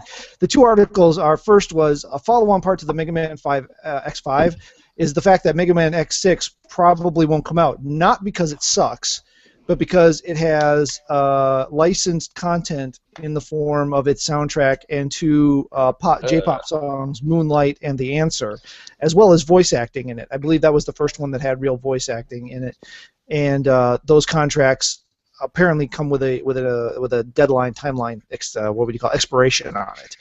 So we see another game. There was a case of, what game was it that got re-put out that they had to edit out all of the subway signs? I forget what that was. That Yakuza or something. I forget what it was. But where we're seeing more and more of things like that. And then in more current news, EA has announced that Ray Rice will be removed from Madden NFL 15 following his indefinite suspension from the NFL. Yeah, but what are they going to do to remove remove the general manager of the NFL? Yeah, well, that's a whole nother topic. We can get into that another day. But so what we've got here is a case of a game that probably can't be re-released because of real-world issues, i.e. licensing of content and such. And then we have another case where the real world is actually, kind of meta-wise affecting what content a game has as it tries to emulate reality. And I guess the topic that I have at hand is reality affecting video games. Yeah, but when your game is based off of reality, when people play it for the realism, you can't really fault them for Yeah, doing and that, the funny part I'm is not saying it's necessarily a bad thing. I'm just. No, that's my 2 cents. I Curious as wasn't to I wasn't arguing with you about it. I was just what I think Actually, is I'll bring up a minor case about that I used to have an issue with when they started that. There was times where I wanted to play a season and a player I liked got injured, and they would automatically adjust the roster accordingly. So I'd have to unplug every time and remember not to get the roster updates because I wanted to continue playing with the guy. So that's a minor thing that's actually kind of annoying about that. But then you have the more serious cases like this. So. Well, and I think they should give you the option too. I mean, Yeah. if you really like Punchy Ray Rice, then by God, you should be allowed. I mean, you should have the option to keep him in your game if you really want. You've already paid for access to the roster. Right. Exactly. Yeah, I agree with So that. this is one of the few things that actually reminds me how young as a industry video games actually are, because this has been an issue that's plagued comics for years. One of my best friends in 1956, I think, right after the JFK assassination, there was an article there was a comic book, a Superman comic that got released the very same week that JFK got assassinated. And so there was a huge recall by DC to remove all of these comics where JFK basically impersonated Clark Kent to save Superman. And so his mission in life is literally been to collect every single one of those versions of that comic book. So he's got 42 of them. And so I think you're exactly right. I mean, people should have the right to keep something that they've paid for if they so desire. I think it should be more given as a here's what we're doing if you would like to opt into it, but then I would assume that probably the NFL is putting pressure on them not to give them that option. So if you really want to use Ray Rice to beat the other team, you're not going to be able to. Yeah. And what about the other issue where is this just okay? Yeah, I'm just ignoring it. I'm just going on. Where the video games just need to get better in their legal department, where they get licensed content into a game, and we know that re-releasing now at this point is pretty much a given. If it's a popular game, at some point somebody's going to want to re-release it. is this just a matter of I'm boring Joe Joe and is he's in the headset? Joe is Yeah, Not I'm sorry. amused. I forgot my microphone was on this side. Sorry about that. I'm sleepy. Right in there. I had a I'm just long going to day. stop talking now. All right, Mark, No, what was your no, discussion Matt, topic? go ahead. I'm sorry. It was my fault. I didn't mean to do that. No, So, it's okay. is I don't know there that there is a anybody- topic here.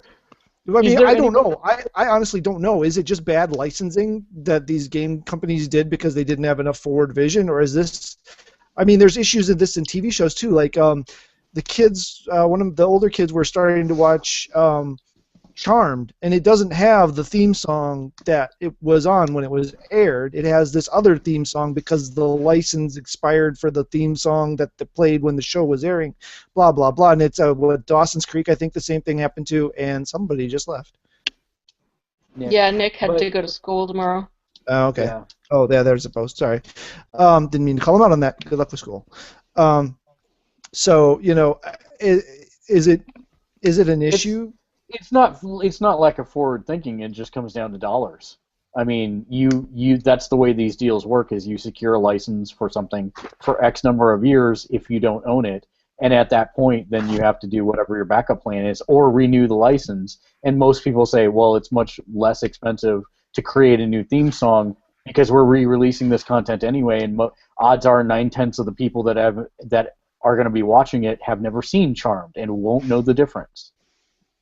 So, I mean, I don't think it's necessarily lack of vision, and I think especially when you have games that are based on real-world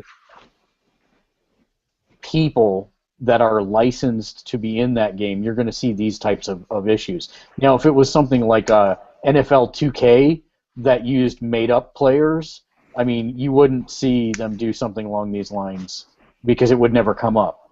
But because it's a direct license of a actual person in a game that's been licensed for use, they have the right to withdraw that license as well if there's extenuating circumstances like what we've seen here. So Right. I don't think that. Yeah, I think it's an interesting discussion point for sure. Don't be, don't question that. I think that it's Oh Oh, no. dear, he entered the Matrix. phenomenon. Boom. Agent Smith. Oh, is he back? He moved. Nope. Wow, No. that's creepy. Oh, there he is. There he's Oh. back. Mr. Anderson. No. I thought it went full glitch like an Obsidian game. Thank you. You apparently didn't play South Park because that game was fairly glitch free. Other than just bad fart controls, that was the only bad thing. Fart controls were a Well, miss. they're good with original content. It's just sequels. They don't know. So, is there anyone here who does not know what No Man's Sky is? I can't wait for that game. Okay, good. So that's my discussion topic because what happened this last week is that a Reddit user compiled a massive list of all confirmed features for the game from every interview, video, and written ever done with the developers. And I thought it would be an interesting idea to go through this list just very quickly. It's a very big list, but it's got some interesting things that I didn't realize, and I thought I was up to date with all of this. So, shall we? Lay it on me. All right. So this is broken into different categories. So the first category is general. It's a science fiction game. It's coming to PC, but it'll be a timed exclusive for the PS4. Almost everything is procedurally generated: ships, plants, animals, planets. There's going to be a large variation, but they'll all come from a base model. There is no saved game. The game will be saved all the time as you move along, and you can't save and load games. If you die, you have to rebuild from where you are in the universe. You'll never go back to the start and try again. It uses an alternative periodic table to help create environmental diversity. That I did know about. There will be a narrative with a reason for the player's presence and their activities and details of various races that preceded you. You won't be told the narrative. It's up to you to explore and piece it all together through your own interpretations. There will be an antagonist of sorts called the Malevolent Force, which is something I did not know. Don't expect cutscenes, dialogue, or much text within the game. More extensive terrain deformation, ground vehicles, and a more traditional multiplayer will come later. There's been no confirmations as to the date. Gameplay. You can be affiliated with different factions, however, you'll never have indications of this. It'll simply be that if you destroy ships of one faction, then it won't like you, or you could help it, and it will.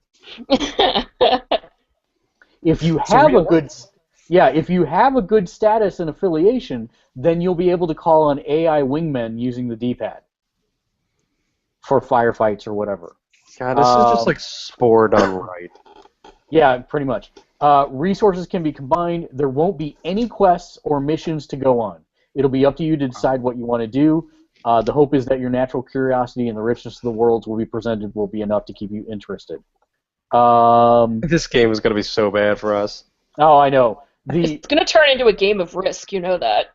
There is an in-game encyclopedia where you can view all the rare creatures you've scanned once uploaded. Nice. Let me see. It is not an MMO. Everyone will be very far away from each other, but you will feel the impact of other players. And this isn't clarified much more in this list, but I'm really beginning to think that this is going to be asynchronous play, which means that we will not be playing at the same time in the same universe, yet your planets that you found I will be able to find, etc. So we'll all have different galaxies. It has been mentioned that you can run into other players, but it will be very rare and the details are very... For example, there is the ability to communicate and work with other people is something that Sean, the lead designer, has said. He also mentioned that he's inspired how Journey and Dark Souls did it, so if you run into another player, you won't know who they are. I was just trying to say, it was definitely having a Journey vibe to it from what you were describing. Yeah, it'll always be first person. This isn't a game about staying on one planet and setting up shop. That isn't core to the game, but you can stay on one planet if you want to. It's up to you. There will be a compelling reason to head towards the center of the galaxy, as well as an ending that will provide you with a sense of closure, but there will be a reason to continue playing after that ending. You don't have an inventory, but you do have a sort of bank account. Any employment in the game will net you money, and you can use this to buy equipment, and there will be ancient artifacts for you to find which could reveal the secrets of the universe. So this is where it gets interesting because they break down the universe. It's the same universe for everyone. Everyone starts in their own solar system, so people will be very far away from one another to begin with, which makes me think that maybe there is the possibility that we could map this out somehow. Only significant events are shared between people, so for example, killing a single animal won't be shared.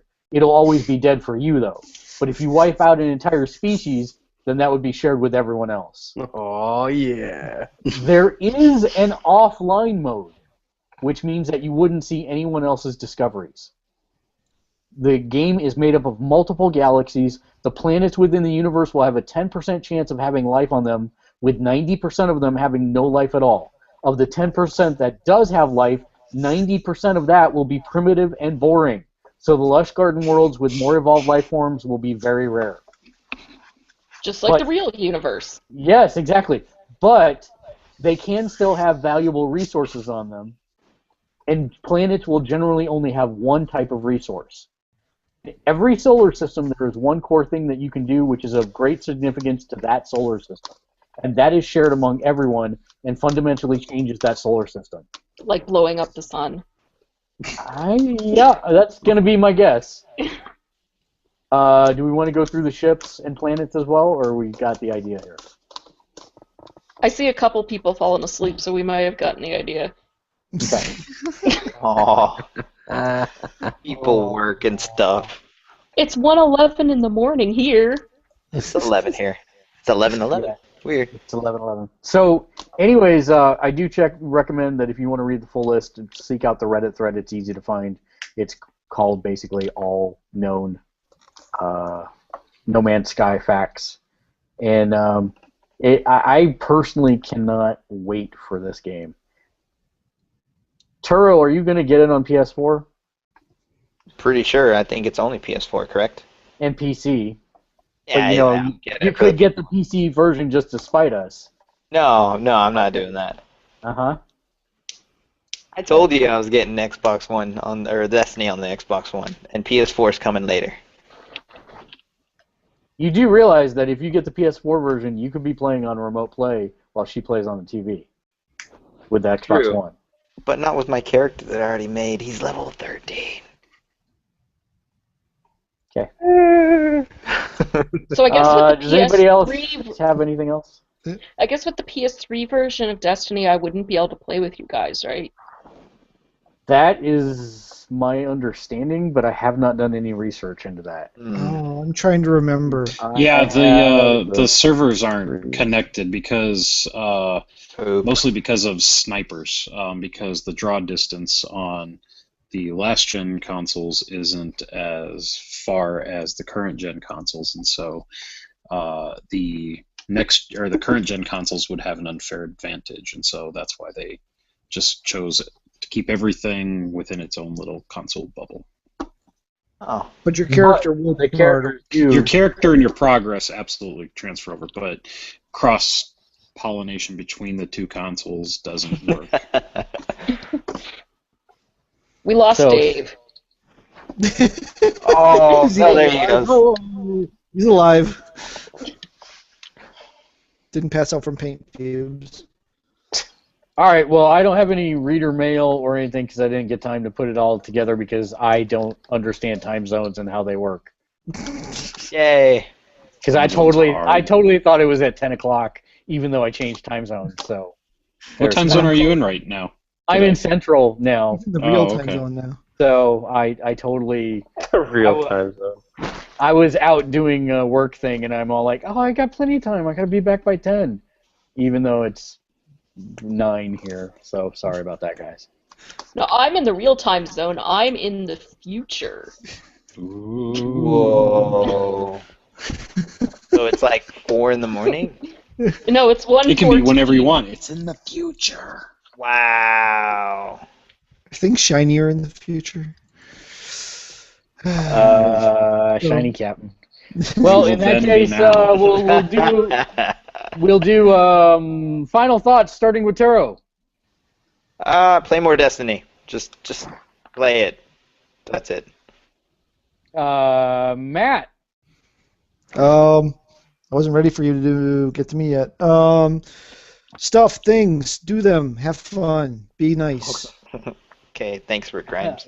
Yeah, Dave. I found my copy of Pokemon X when I was picking up my PlayStation 4 at the house. Wow, good job. Apparently, I've always thought that sounds like a drug, personally. Yeah, apparently I never turned it on because I didn't even I had to start a fresh game. And I'm like, my nephews were bugging me about it, so I turned it on. I was like, hey, and the starter Pokemon looks just like my dog. No. It only No. has 3 legs? No, the dog. It just, Oh, sorry, that's dragged the one cat. leg. My bad.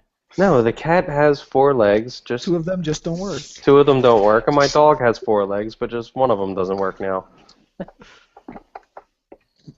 Leave my cripple pets alone. That's just not even cool. Do you have a crippled animal shelter? Is that what's going on? No, my dog was fine until he got 16 years old. Yeah, that happens. Jeez. So, I mean, he just got old, that's all. The cat. Okay, final thought, Kate. Okay. I actually have archaeologically geeky final thought. One of the Franklin expedition ships was found underwater in the Northwest Passage. So I don't know if everyone knows about the HMS Erebus and the HMS Terror. They were looking for a passage to... Is that a video game? No, it happened in the 1800s. Whoa! They had History. video games in the 1800s? That's awesome. I love They were video game two history. ships from Britain that wanted to find a path to China through the Northwest, but they got stuck in the Arctic ice. And one of the ships has been found intact. That is cool. This week, and it brought me to my little prop here, a book called The Terror by Dan Simmons, and it is about the HMS Terror and the HMS Erebus when they got stuck on the ice. Of course, it's a fiction because nobody knew what happened to them. This ship was lost for... we just found them. No one knew what happened to all of these crew. So this is a really, really, really awesome book that everybody should read. It's part historical fiction, part supernatural horror, and it's awesome. So One question. Terror. Is Steve Rogers going to be in the airplane? He wasn't alive in the 1800s. I don't know. He does things. That was the 1940s. It was 100 years later. I don't care. I hope they find him. That'd be awesome. They just unfreeze him, and he's like, "Whoa, the future!" Whoa! Part of the world. The American gonna Post be is mad at its finest again. Time zones and theory are obviously not discussed. The future is keen. Kate, none of us are disagreeing with you, trust me. We're all face-palming on behalf of Turo. Oh, final thought, Sorry, Joe. but Joe, save us. education. Save us, Joe. All right, so I have mined the depths of deep Mahjong? thoughts, and I have come up with a quote from Carlos Ruiz Zafón, author of Shadow of the Wind. Destiny is usually just around the corner, like a thief, a hooker, or a lottery vendor. Its three most common personifications, but what destiny does not do is home visits. You have to go for it. Specifically, you have to go to GameStop for it, or Best Buy, or Walmart, and then, or the PlayStation Store, or the Xbox Live, and then you get it. Then you get your destiny. Okay, that's it. That's awesome. I like it. God, All right, that was rough. So, on a journalistic note, journalism does not. Yeah, journalism does not happen on the internet very often anymore. Especially not tonight. Yeah, especially not tonight. But Kotaku actually put up a very, very good article called "The Final Fantasy 15 Problem." And then promptly they shut down. They're like, what are we doing? Yeah, all right. So, anyways, I highly recommend you give it a read. What it basically talks about is that Final Fantasy 15, which, if you've not watched the E3 demo from last year, there is video online and in this article that you can watch, and I highly recommend it. There's a lot of things to be excited for it about, but the interesting thing is that as they're talking with Final Fantasy creator Hironobu Sakaguchi about what he thinks about Final Fantasy, he says something that gets them to thinking and writing this article about it, is that if Final Fantasy 15 does not perform, we could see the end of console JRPGs. Because right now, all Japanese developers are creating for the mobile space, and there's no console market for them to really sell to unless they're being paid by a publisher to do it. And so if you look back in history, when they made the jump to Sony and published all these PS1 RPGs, so did all the other companies. And if Final Fantasy 15 does not do well, theoretically, this could be the death knell for console JRPGs. So I'm very interested to see that. It's a great story. I highly recommend you check it out. Again, it's called The Final Fantasy 15 Problem, and it's written by Kotaku. So do check that out. And until next week, unless anybody has anything pressing, housekeeping items, make sure that you go visit the website, gamersledge.com. Make sure you check out our YouTube channel, which is YouTube/Balth99. Check out our Twitter, which is twitter.com/gamersledge. And, of course, like this video, subscribe, all that good stuff. Anybody else have anything pressing? I should stop talking about smart things. No, you Apparently. shouldn't. Please don't get discouraged by Turo. No, please do. No, I like picking on smart things. Yeah. He's just being a funny. All right, then. Until next week, game on. Game on.